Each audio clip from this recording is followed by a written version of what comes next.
Haute distinction de la Fédération française, elle récompense un club qui s'investit dans la compétition, dans la découverte du sport et pour la santé. Pour l'occasion, des animations étaient organisées et le saut à la perche a rencontré un franc succès. Luc Barret, Christophe Guinaud.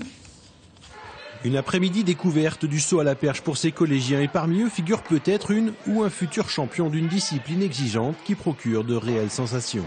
Non, ça fait pas peur, mais c'est bizarre parce qu'on est en plein vol et d'un seul coup on atterrit. C'est assez bizarre. Cette activité organisée par l'UNSS est encadrée par un éducateur sportif salarié du Grand Angoulême Athlétisme. Le record du monde de Renaud Lavillenie est une belle opportunité pour ce club de recruter de nouveaux licenciés. Par rapport à ce qui s'est passé ce week-end et notre ami Renaud Lavillenie, il faut qu'on puisse en profiter. J'espère que tous les clubs en France vont en profiter également. Nous, voilà, à Angoulême, en Charente, dans le département de Renaud, on va pas rater le coche et on va effectivement faire un maximum de promotion pour ces disciplines. Depuis cette année, le club charentais fait partie du petit cercle des 12 clubs français labellisés 6 étoiles.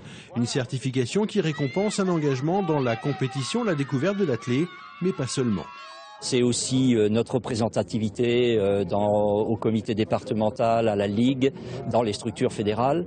C'est le nombre d'officiels que nous avons, c'est le nombre de dirigeants formés dont nous disposons, c'est le nombre d'entraîneurs, c'est notre capacité à animer le territoire en organisant des épreuves de renom. Cette reconnaissance de qualité, le président de la Fédération française d'athlétisme est venu en personne l'honorer. Une visite qui aura aussi permis à Bernard Ensalem de découvrir le chantier du futur stade d'athlétisme du club angoumoisin. C'est très rare d'être présent sur une construction de toutes pièces. Généralement, on a beaucoup de restructuration, de rénovation de stades existants. Mais là, construire un nouveau stade, c'est assez rare. Il y en a à peu près un par an en France, pas plus que ça. Donc c'est exceptionnel. La fin des travaux est prévue pour cet été et les premiers tours de piste et autres sauts à la perche pourront se faire à la rentrée prochaine.